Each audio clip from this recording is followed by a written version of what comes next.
Ya, baik. Hari ini saya bersama PJ Bupati Garut, di mana terkait adanya di pemberitaan bahwa pendopo dan pamengkang ditutup. Dan kebetulan saya coba untuk mengklarifikasi apakah betul bahwa pamengkang dan pendopo ini ditutup oleh Pak PJ. Nah, di sebelah kanan saya sudah hadir Bapak PJ yang akan mengklarifikasi atau yang akan mengutarakan kepada masyarakat dimanapun berada terkait tentang pemberitaan bahwa pendopo dan pamengkang ditutup oleh Pak PJ. Pak PJ, saya mau nanya Pak PJ, seperti apa Pak PJ tanggapan Pak PJ terkait tentang pendopo dan pamengkang ditutup katanya? Ya, pertama saya sebagai pejabat Bupati Garut tentu harus bekerja ya. Dan masalah pamengkang dan pendopo itu masalah yang sangat kecil yang harus diberitakan. Tapi kita harus memberitakan bagaimana kondisi terkini, bagaimana masyarakat miskin, bagaimana harga-harga beras meningkat, dan lain sebagainya. Nah, tentu hal ini yang harus kita perhatikan. Nah, masalah pendopo itu dari semenjak saya datang dan belum saya tempatin saja sudah rame ya. Nah, ini sebetulnya saya juga nggak tahu ada apa sih sebetulnya. Nah, saya sih positif aja pada semua yang memberitakan. Hanya maksud saya ini nggak penting diberitakan gitu ya. Dan hanya kecil, lihat aja.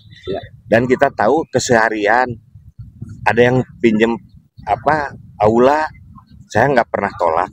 Apalagi untuk kepentingan masyarakat ya. Coba tanya siapa yang ditolak? Nggak ada. Lalu pengajian yang rutin masuk ke tempat saya selalu saya perbolehkan. Bahkan mau tambah sama sore juga boleh.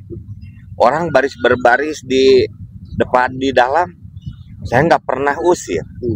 Jadi sebetulnya apa sih yang diinginkan oleh pemerintah itu ya?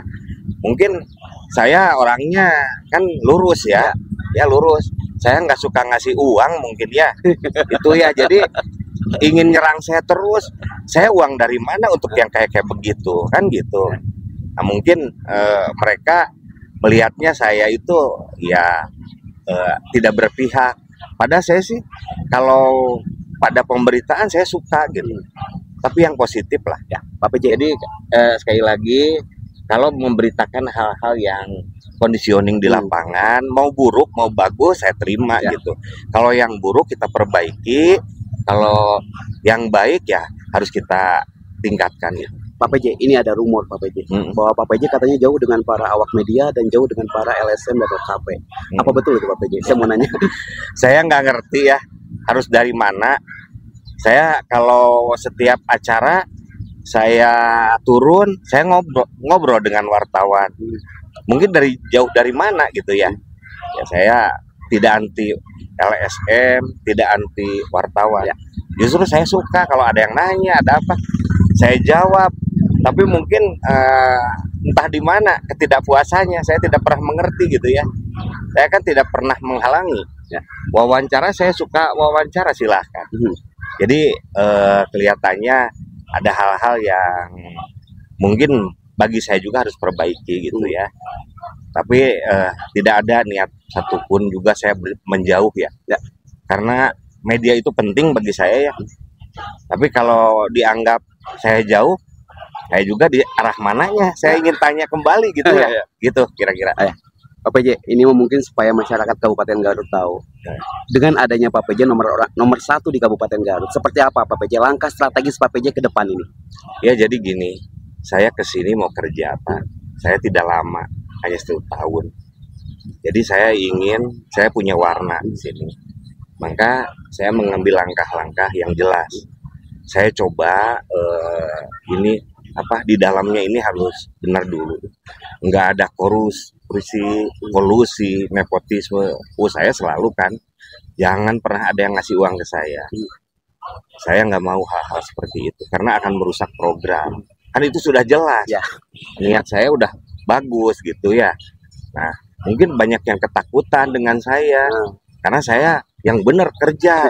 Jangan ada hal-hal gitu. Mungkin banyak yang suka, pasti ada yang nggak suka juga gitu. Kira-kira seperti itu. Pak PJ merasakan nggak sih banyak yang ketakutan? Tadi kata Pak PJ bilang banyak ketakutan. Iyalah pasti, karena saya akan pantau semuanya.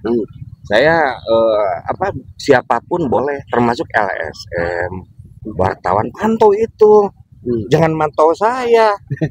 Salah kalau mantau saya, pantau kegiatan. Pantau kegiatan. Bener enggak? Misalnya kegiatannya pembangunan itu 10 meter, bener enggak 10 meter? Nah, misalnya ini pengadaan lihat aja gitu, karena saya udah tegaskan, nggak ada main-main ya. Dan saya insya Allah orang bersih lah gitu. Jadi Pak PJ komitmen tidak ada bermain-main dengan yang namanya kinerja Pemda untuk untuk masyarakat Kabupaten Garut. Nggak ada, pokoknya saya hal-hal itu saya akan langsung apabila ada berita-berita yang tidak baik di lapangan gitu. Pak PJ terima kasih banyak, mohon maaf waktunya mengganggu. Dan saya terima kasih ini kepada media yang mau meliput yang baik gitu. Yang baik itu bukan berarti berita yang baik, tapi yang baik itu sesuai dengan kenyataan di lapangan. Jangan hal-hal kecil jadi hal besar. Bagaimana saya mau bekerja dengan baik kalau saya dirongrong terus dengan hal-hal yang tidak ini ya. Saya bawa istri saya ke sini, anak saya cuma dua-duanya sudah kerja.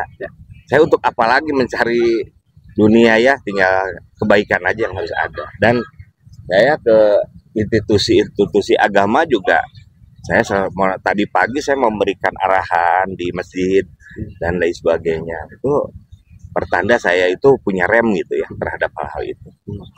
Pak PJ ini singkat saja Pak PJ. Pak PJ melihat nggak ada gelagat-gelagat yang tidak baik di pemerintahan atau di Pemkab Garut dalam artian hal tanda kutip Pak PJ?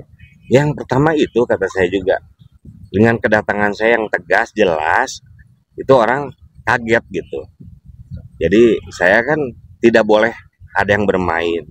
Saya dari Bandung tidak bawa pengusaha, dan silahkan aja terbuka untuk apapun gitu. Jadi jangan ada yang disembunyikan, dan kegiatan-kegiatan dipantau dong. Jangan sampai ada temuan-temuan yang tidak baik gitu untuk Garut. Garut ini kasihan Pak, kemiskinan begitu banyak. Lalu kemudian PKL yang begitu banyak, ini menandakan kemiskinan. Ya, semua misalnya ada kebijakan-kebijakan saya selalu dihubungkan dengan hal-hal yang seperti itu. Jadi kalau ingin Garut maju berubah, gitu kira-kira. Terima kasih Pak PJ. Hatur nuhun. Mangga. Sukses.